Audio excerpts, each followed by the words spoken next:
welcome here to TalkFCB and welcome to El Clásico as the build-up begins ahead of Barcelona against Real Madrid this Saturday. And in today's video, to kick us off here, we are going to be talking about the big selection questions that are going to be asked of Ronald Koeman. It's a massive game for him, his first Clásico as the Barça coach. You want to start with a win, but to do that, he's got some bold calls to make. Will he make the right ones? That's what we're discussing right here today.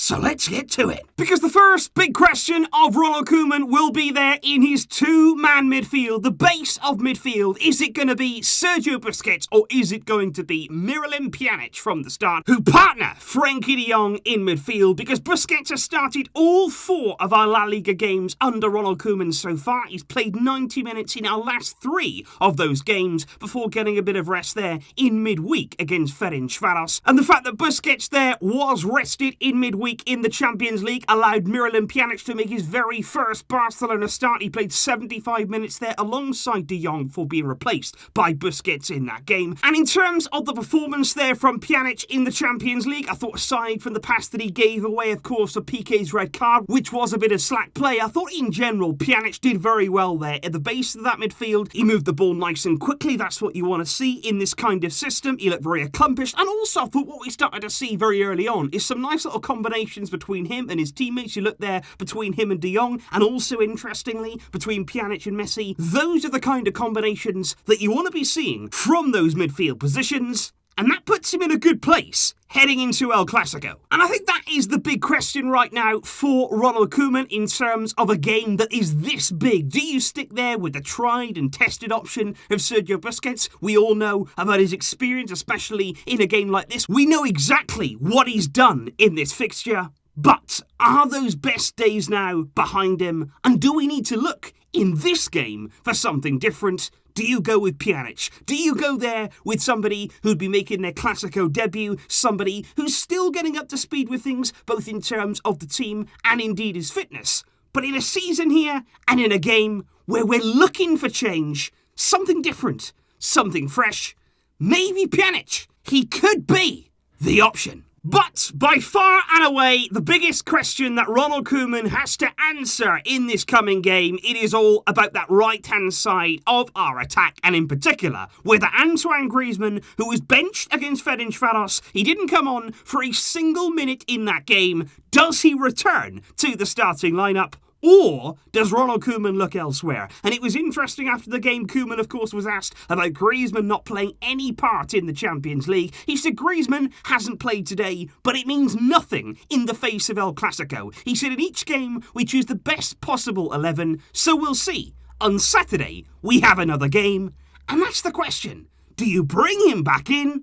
Or not. And I've got to be honest, the fact that Ronald Koeman actually left Griezmann not only on the bench against Ferencváros, that was kind of understandable, but the fact there that he didn't come on for a single minute, I think that speaks volumes. Because I think looking at that game against Ferencváros there, that was the perfect game that if you wanted to bring Griezmann on to grab a goal, to get him some confidence, you could have done that. Ferencváros there were wide open defensively, we were cutting through them even with 10 men. You could have easily brought Griezmann on to get himself a goal, but he didn't. Instead, he chose to bring on Ousmane Dembele, who came on, he did brilliantly, he scored, he gave an assist, and it almost felt as though Koeman was giving everybody else that opportunity. You had Trincao from the start. You had Dembele coming off the bench. He was giving them there the chance to stake their claim for that role. And the problem for Griezmann is, both of those players, like I say, they played well, they put down a marker, and it's going to be so difficult for me to see Griezmann getting back in. Because it's not just about the fact there that Trincao and Dembele had good games, because you know that Ferencváros there are not the greatest team ever. You don't know what Griezmann would have produced in that kind of game. But it was more about, not individually,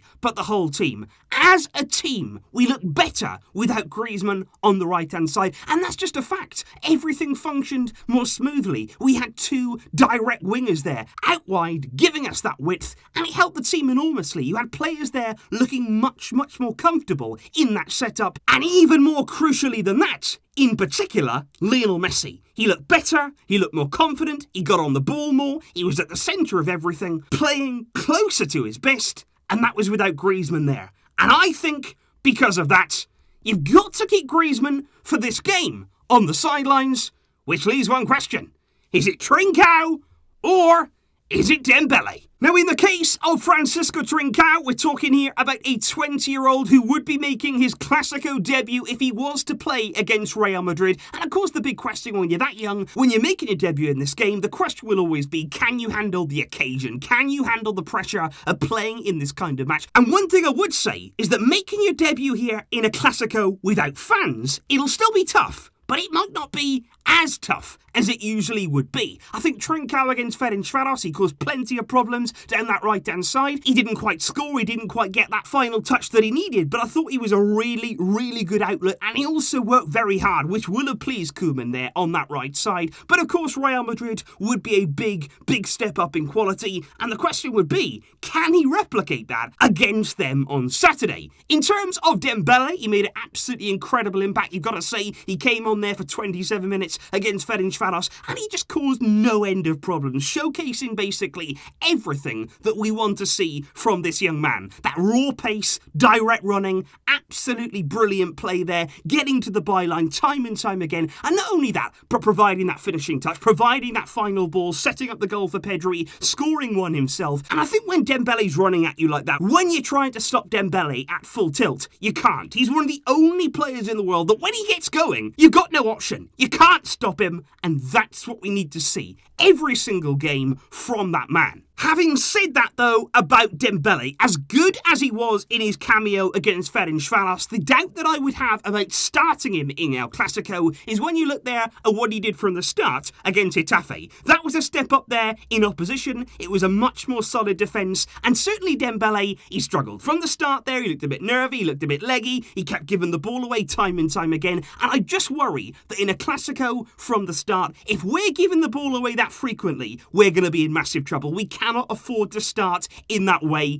and for that reason, I wouldn't start Dembele, but he would be a very, very important player coming off the bench. I think I would use him there as an impact sub, not as late as we saw him against Ferencváros. I would bring him on there on about the 60th minute mark. And I just think bringing somebody like that off the bench, that is going to absolutely terrorise any defence in the world. When you're bringing somebody like that in the way that he showed against Ferencváros, if you bring that on, you've got a massive, massive problem. And also, you think back to the Clásico that he played back in 2018 at the Camp Nou. That was a game, of course, that we ran away 5-1 victory in the end for Barcelona. But Dembele actually came on as an impact sub in that game. And again, he terrorised Real Madrid. Down that left-hand side it was on the day, he was turning them inside out, and he actually set up the final goal for Arturo Vidal. I would love to see that kind of role for Dembele, because he can't play 90 minutes anyway. Use him as that impact sub, which means Fransisco Trincao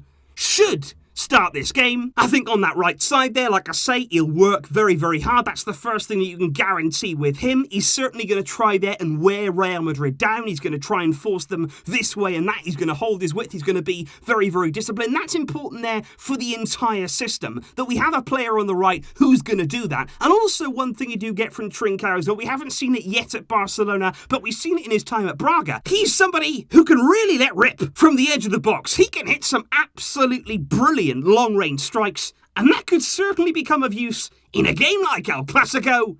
And what a time it would be if he was to get his first goal. But of course, guys, all of this is open to interpretation, and that is why I want to know your thoughts on the biggest questions ahead of this game. In midfield, would you start Busquets? Would you start Pjanic? Let me know there in the comments down below. And with regard there to that right wing position, would it be Griezmann? Would it be Trincao? Or would it be Ousmane Dembele? How would you play it? Let me know in the comments down below. Make sure to stay tuned there on TalkFCB right here. And of course, over on more TalkFCB too. There's going to be so much Clásico content all coming up very, very soon for you.